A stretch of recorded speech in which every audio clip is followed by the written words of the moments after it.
Hello. एक बहुत बड़ी इंटरनेशनल खबर और आपकी इंग्लिश। सोचिए इन दोनों में क्या कनेक्शन हो सकता है। आज हम यूएस सुप्रीम कोर्ट से जुड़ी एक ब्रेकिंग न्यूज़ को आपकी इंग्लिश मास्टर क्लास में बदलने वाले हैं। हम सीखेंगे कुछ एडवांस्ड वोकैबुलरी, लीगल इंग्लिश के टर्म्स और वो एक्सप्रेशंस जो आपकी बातचीत को एकदम दमदार बना देंगे। तो चलिए शुरू करते हैं।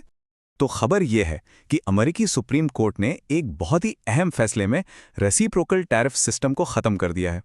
सुनने में ये एक बड़ी पॉलिटिकल न्यूज़ लगती है ना, पर हमारे लिए ये इंग्लिश सीखने का एक खजाना है।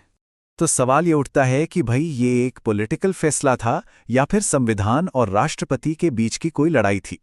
हम इसे समझेंगे जरूर, पर पॉलिटिक्स के नजरिए से नहीं बल्कि इंग्लिश के नजरिए से। तो चलिए शुरू करते हैं हमारे पहले सेक्शन से। इसमें हम इस खबर की जो हेडलाइंस हैं ना, उनके पीछे छिपे इंग्लिश के स्ट्रक्चर को समझेंगे, वो भी लाइन बाय लाइन। तो पहला सेंटेंस है the US supreme court delivered a crushing blow. अब यहां ध्यान दीजिए, क्रशिंग ब्लो का मतलब सिर्फ झटका नहीं होता, इसका मतलब है एक जबरदस्त, एक करारी हार। यह बहुत ही पावरफुल फ्रेज है। यहां देखिए, डिलीवर्ड सिंपल पास्ट टेंस में है। क्यों? क्योंकि फैसला तो आ चुका है, काम हो चुका है। क्रशिंग ब्लो एक नाउन फ्रेज है और रिजीम का मतलब है कोई सिस्टम या व्यवस्था।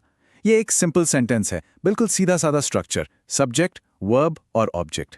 अब आते हैं एक थोड़े से मुश्किल सेंटेंस पर। The court ruled that the international emergency economic powers act could not be used. इसमें दो हिस्से हैं। क्या आप पहचान सकते हैं कि वो दो हिस्से कौन से हैं? चलिए इसका ब्रेकडाउन देखते हैं।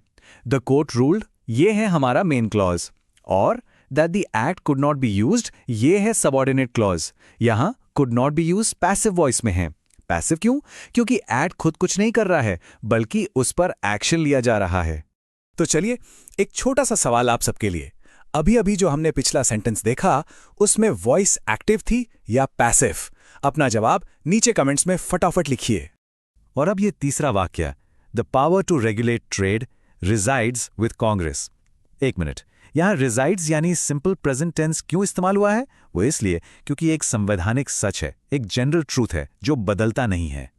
बहुत बढ़िया। अब चलते हैं सेक्शन 2 पर, जहां हम अपनी वोकैबुलरी को और भी मजबूत करेंगे।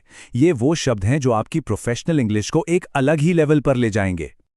आइए इन जरूरी शब्दों को समझते हैं। जैसे यूनिलैटरल, यूनिलैटरल, इसका मतलब होता है एक तरफा फैसला, बिना किसी से पूछे। या फिर ओवररीच, ओवररीच, ये तब होता है जब कोई अपनी शक्तियों से आगे बढ़कर काम करता है। बाकी शब्दों और उनके मतलब को आप स्क्रीन पर देख सकते हैं। मेरा सजेशन है इन्हें नोट जरूर कर लें। अब आते हैं इंग्लिश के सबसे जरूरी हिस्से पर, ग्रामर। देखिए, ये वो नियम हैं जो वाक्यों को मजबूत बनाते हैं और आपकी इंग्लिश में असली कॉन्फिडेंस लाते हैं। तो सिंपल और कॉम्प्लेक्स सेंटेंस में आखिर फर्क क्या है? देखिए, सिंपल सेंटेंस जैसे the court delivered a blow, इसमें बस एक मेन आइडिया होता है, एक बात कही और खत्म। वही कॉम्प्लेक्स सेंटेंस जैसे द कोर्ट रूल्ड दैट, इसमें एक मेन क्लॉज के साथ एक या उससे ज्यादा जुड़े हुए क्लॉज होते हैं जो और जानकारी देते हैं। और एक बहुत ही इंटरेस्टिंग पॉइंट है मॉडल्स के साथ पैसिव वॉइस का इस्तेमाल।